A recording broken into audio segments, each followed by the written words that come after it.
कहती हूँ जाने दीजिए इन्हें, तोड़ दीजिए विवाह, तोड़ दीजिए, ये संबंध नहीं चाहिए।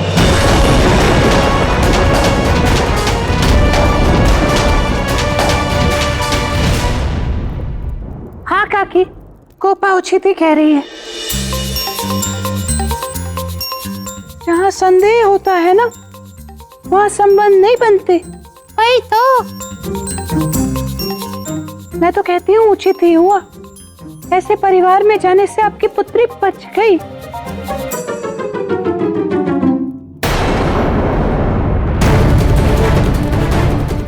ये सब हो क्या रहा है? इस प्रकार तो मेरी सारी योजना बिगड़ जाएगी। ये कोपा, ये तो हमारी सारी योजना विफल कर देगी। मुझे कुछ करना होगा।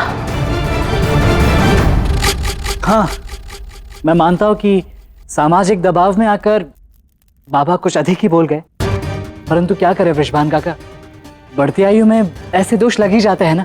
व्योमेश, मैं ठीक कह रहा हूँ बाबा, जो कुछ हुआ उससे मुझे कोई समस्या नहीं। कोई बात नहीं यदि सगाई नहीं हुई तो, किंतु विवाह में कोई बाधा नहीं आएगी और विवाह शुभ मुहूर्त के अनुसार ही होगा, है ना वृषभान काका?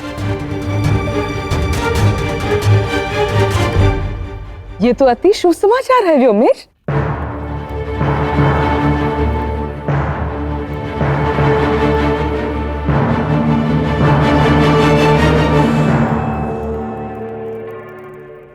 ऐसे नहीं होगा विवाह, किंतु आप निश्चिंत रहिए, मैं हूं ना, मैं कुछ करती हूँ।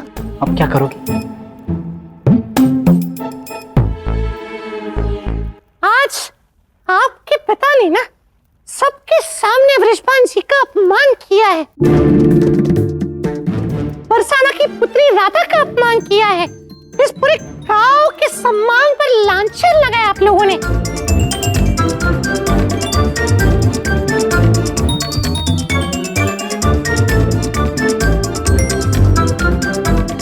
इसलिए अपने पिता की ओर से आपको सबके सामने वृषभान जी से क्षमा मांगनी होगी।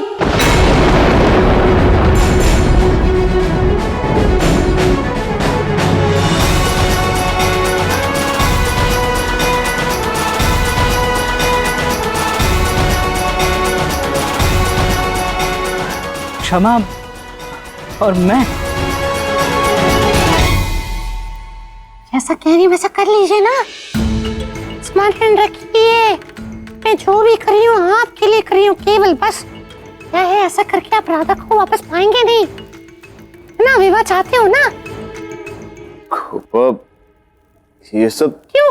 मैंने तो कुछ अनुचित तो नहीं कहा है ना पिताजी?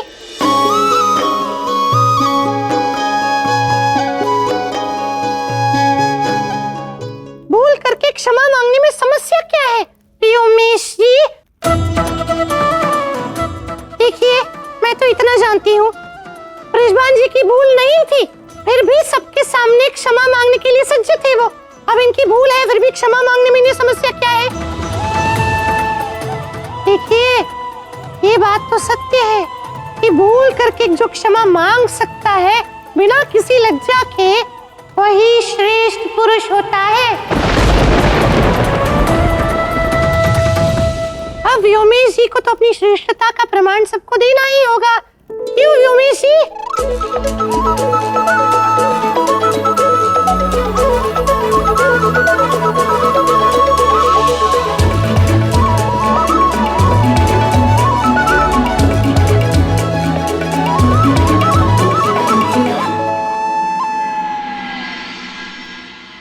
मैं अपने माता पिता की ओर से आपसे क्षमा मांगता हूँ।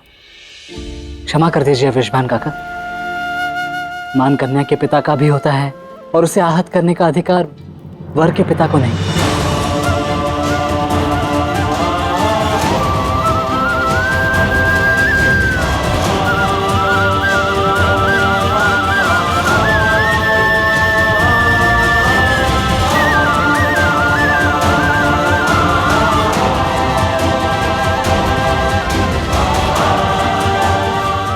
अद्भुत गाना, मान गए तुम्हें और तुम्हारी लीला को।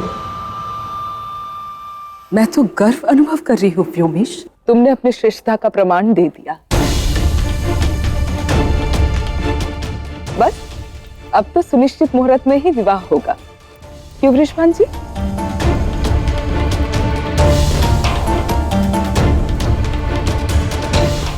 आओ कीर्तिदा, अतिथियों को भोजन परोसते हैं। चलो।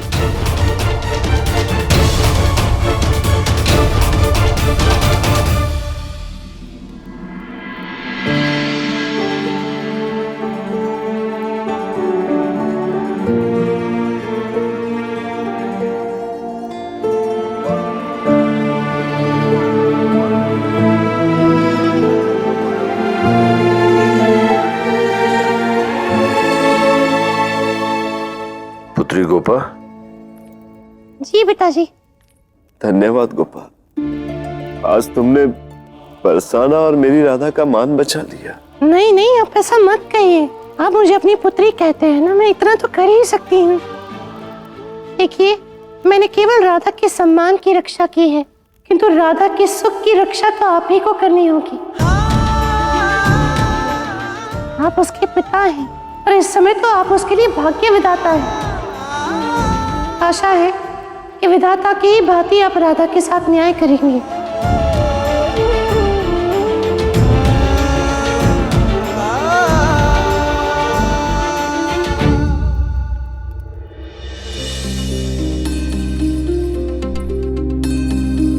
क्या कृष्ण सही कह रहा था? क्या ये विवाह वास्तव में केवल क्रोध के अधीन होकर कर रही हूँ? ओए माँ,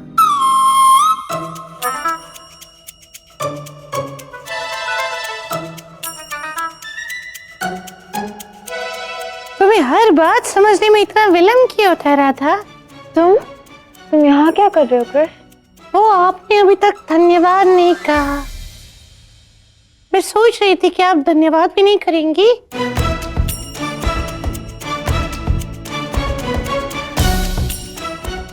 कैसा धन्यवाद? किस बात का धन्यवाद गोपा? तुम्हें भी तो बाबा ने अपनी पुत्री कहा था, तो बस तुमने किया वो तुम्हारा कर्तव्य था। अरे वाह, प्रतीत हो रहा है क्रोध कम होता जा रहा है। तभी तो सोच विचार करने की शक्ति वापस लौट रही है तुम्हारी। क्या कृष्ण, तुम्हारी वास्तविकता जान चुकी हूँ मैं। अभी लड़कियों जैसा व्यवहार करना बंद करो। वैसे तुम यहाँ क्या कर रहे हो? तुम तो चले गए थे ना?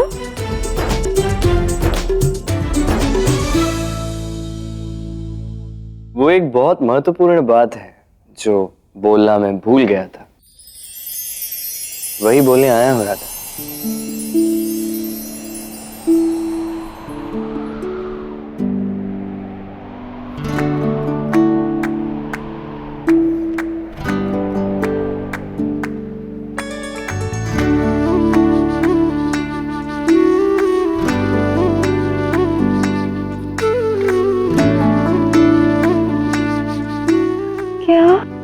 क्या कहने वाले थे?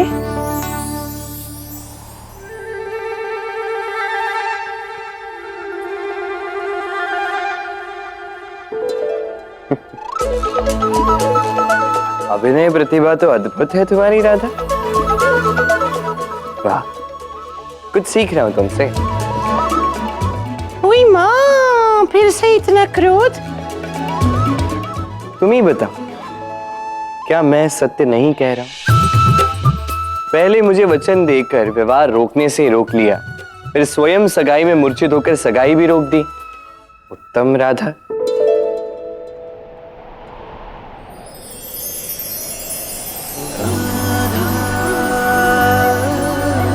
कृष्णा कृष्णा राधा राधा। अब तुम ही बताओ राधा, क्या तुम यह विवाह करना चाहती हो या नहीं?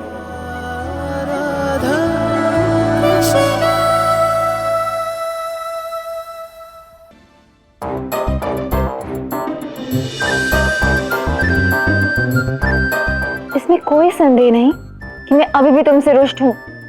और ये समय तुम्हारे मुख का स्वर सुनने का नहीं है राधा। ये समय है तुम्हारी आत्मा का स्वर सुनने का। शांत हो जाओ और ध्यान से अपनी हृदय की पुकार सुनो राधे।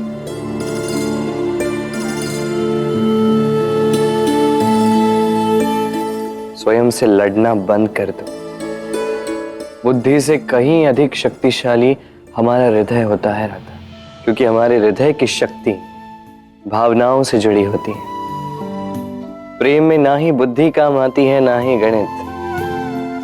यदि कोई व्यक्ति केवल बुद्धि का प्रयोग करे तो वो व्यापारिक और औपचारिक हो जाता है, भावना शून्य हो जाता है, और वो जीवन ही क्या राधे जिसमें भावनाएं ही ना हो।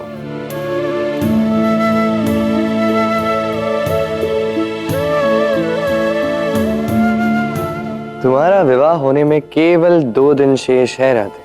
यदि अब भी तुम ये निर्णय नहीं ले पाए हो कि तुम्हारे लिए क्या उचित है और तुम्हारे लिए क्या अनुचित है, तो मेरी बात मान, तुम्हारे जीवन में सब कुछ अनुचित होगा।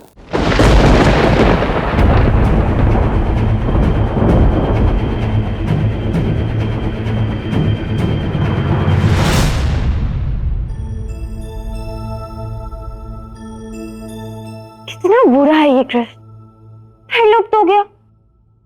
अपनी बात हमेशा अधूरी की छोड़ जाता है। राधे,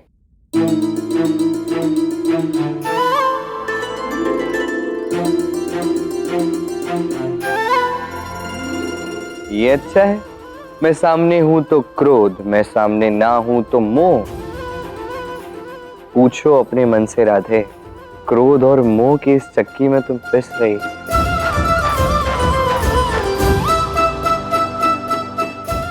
चलो छोड़ो, मुझे उससे क्या। मुझे तो बहुत भूख लगी है राधे, मैं तो जा रहा हूं खाने। वो आज जो राधा नाम की लड़की की सगाई जो हुई नहीं, उसी का भोजन है, खीर। पाने को ही प्रेम करे, जग की है